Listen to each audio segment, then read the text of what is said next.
The first thing that's worth noting is just why now is really an important time for consumer. And it's mainly because, one, infrastructure has gotten better. There are many chains out there, Monad being one of them, that really is focusing on performance and throughput and reducing costs. Two, wallet UX has really improved. So we have now, through account abstraction, we have smart wallets. We have embedded wallets. There's an ability to sponsor gas for users, to interact with smart contracts in a much more seamless way than was possible before. And three, stablecoins have much higher adoption than before, and stablecoins just help users reduce, the price risk they take on with other tokens. So today, I'm going to give a talk of 10 apps that can be built on chain, and we're going to do bounties of $100 each for 10 developers who build these apps. The first idea is chess with stakes. And so how many of you play chess here? Okay, great. So most of the audience, crypto generally attracts a lot of people who play chess. Chess.com is one of the most popular sites with just over 10 million daily active users. I think we have a cool opportunity to actually pokerize chess in some way, where you can actually introduce betting, both for an individual just playing chess, where you could allow the winner to earn the opponent's stake if they lose, and have like different tiers from like a $2 buy-in to up to hundreds of dollars. And you can actually make it interesting for chess viewership to increase. Just again, like how it happened in poker, where it's there's a lot of people actually just watching really good people playing poker, and I think that can happen with chess if you actually increase the stakes involved. The second idea is an accountability app with staking and penalties. So you could specify a specific task you want to complete and a deadline. So for example, publish a blog post on WordPress by 5 p.m. on December 10th. And you stake some ETH or another token, and if you don't complete the task by that date, then your stake gets slashed. This could really just increase the what's at stake for doing something that you want to continuously do. So maybe it's writing, maybe it's a habit, a new habit you want to pick up, reading, something else. As long as there's kind of an equivalent of a data feed. So if you could plug into WordPress APIs and make sure that if the post is published, maybe there's information sent to a smart contract through an oracle that can communicate that it's actually successful and your stake shouldn't get slashed, or the opposite. If by the deadline you don't finish your task, that your stake gets slashed. So there's many variations of this, and so maybe think through something that actually matters to you, that you care about, and you can adapt it to your use case. I think one of the biggest trends over the next couple of years is that stablecoins will be integrated to major consumer marketplaces. And so this includes Uber, Etsy, Airbnb, Deal, Upwork. And so I think it'd be cool to actually simulate what this looks like. Of course, maybe you can't build the whole thing over a hackathon, but I think it'd be cool to just simulate what the driver experience would look like if the Uber marketplace had the ability for drivers to get paid in stablecoins, and for all drivers to have consumer wallets with a stablecoin balance accruing and the ability for them to earn yield too. To outline the problem in more detail, Uber spends $2 billion in fees every year for payments, and so Uber processes $100 billion in payments every year, spends $2 billion in fees, and with stablecoins, the fees can come down to $100 million, so over 90%. A similar idea could be applied to Etsy, and so just have the ability for sellers of the marketplace to have wallets embedded into their experience and receive stablecoins as payments. I think what's really cool with stablecoins is it allows um, apps and sellers in businesses to be global from day one. This is something that's super underrated. If you see how Uber expanded or Airbnb expanded, previously, it was very much geo by geo.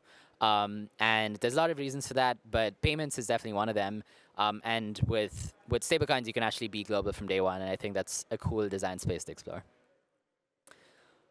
How many of you have used Farcaster or Wobcast? All right, cool. A bunch of you.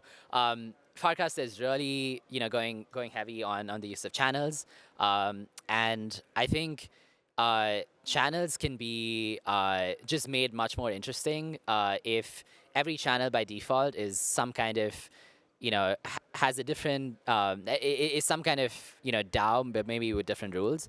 And so you spin up a new Farcaster channel with an on-chain treasury and specific rules for how you can allocate that treasury. So maybe you set some access control roles and permissions for, maybe the admin has veto power to prevent a certain allocation. Maybe if over 50% of the channel members approve a certain allocation that happens immediately. An easy way to do tipping for members, especially like high value contributors. So I think you can actually have like much more self-sustaining communities just spin off Farcaster channels. The use case I was thinking about is, and a few others have spoken about too, is the idea that when you're thinking about travel, there is just a lot of fragmentation just to do something simple like plan a trip, even as an individual, but it compounds if you are planning group travel even more. And so you have to, if you're booking a trip to the Bahamas, you have to, go through like many sites. You have to account for like hotel and travel dates, and it's just like a lot of nuances to planning something that should be much simpler. And so an intent-based solution would be that users actually just express their travel preferences and their constraints as intents. And then something like you want a beach vacation on a sudden date that's under $3,000 with direct flights, and then you have solvers just search across all the travel providers instantly, and then you find the optimal combination of flights and hotels and the activities that satisfy all your constraints. So I think this is something cool to explore that improves the travel experience. Something that really took off in a few years back was Wall Street Bets. It's always been popular, but with the growth of Robinhood and Coinbase and really the financialization of everything, Wall Street Bets, something like Wall Street Bets gets even more important. I actually think we're reaching a point where the social feed is the financial feed. Like there's very little difference between a token and content. Like tokens are content, and I think there's a way to actually make that user experience even more entertaining. So Wall Street Bets is like a subreddit where people post their gains, their losses, their trades, and it's quite fun. Like it's almost like you experience together. If you're buying a stock or if Bitcoin's going down, you're kind of experiencing that high or low together. But the problem is there's also just a lot of people just posting false things, and it'll be cool if you can add just a wallet sign-in experience with the ability to just verify this trade was real, or that if you're saying that you should buy this thing, that you actually own it, you're planning to buy it. And I think you can actually have like a social plus financial feed that's quite interesting. If you run or use Strava, I think there's a way to add, one cool thing about Strava is you have social accountability. And with crypto and tokens and borderless payments, you can actually add financial accountability too. So you could say something like, if you want to run a 5K run every day for the next week, you stake some tokens, and if you don't accomplish by a certain date, your stake gets slashed. You can also have group experiences, so you can have the ability for 10 of your friends to pool in a small amount of money and do a workout challenge in the month of January after the new year, and then if you fail in your goal, if you don't run every day or work out every day, then the pie gets split among all the winners. If yeah, so this idea is simply DocuSign, but on chain. So what would be cool is if you can basically have documents like to maintain privacy, a hash of a document that's signed be on chain, and have a record of all your NDAs or these binding agreements between companies, and you have to create like pretty much in this case maybe a little bit more enterprise style experience. But this timestamp can replace what a lot of notary services do, and I think by making the experience really smooth, you can actually reduce the friction to actually get a document up. If you combine like LLMs that can maybe generate a new a new agreement with a service like this, you can actually replace the need for lawyers and notary services that are pretty expensive today. All right. This arose from like an on-chain book my show.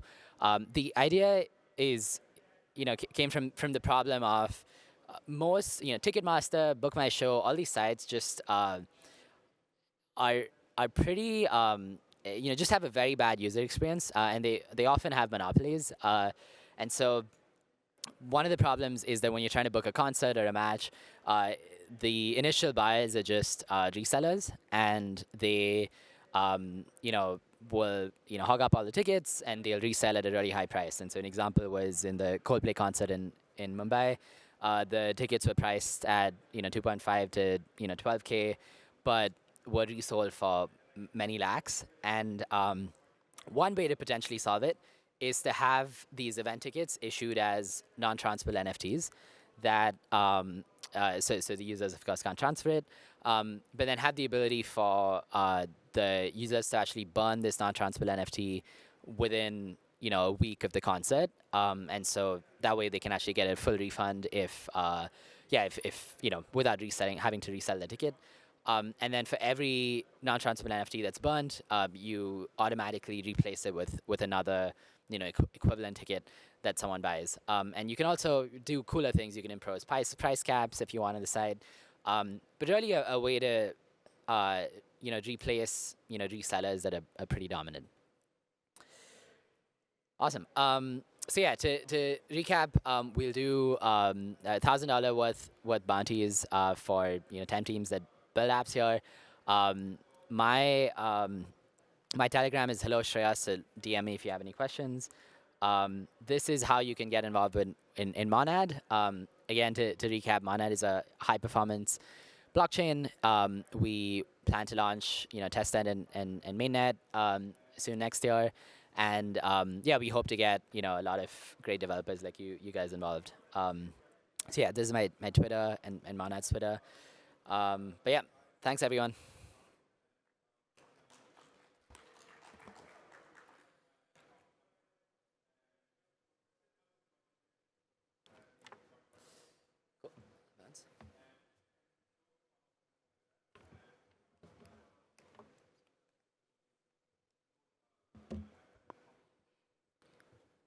Okay, next up we have Satyajit Das from BNB to talk about technical differences between the Ethereum and the BNB smart chain.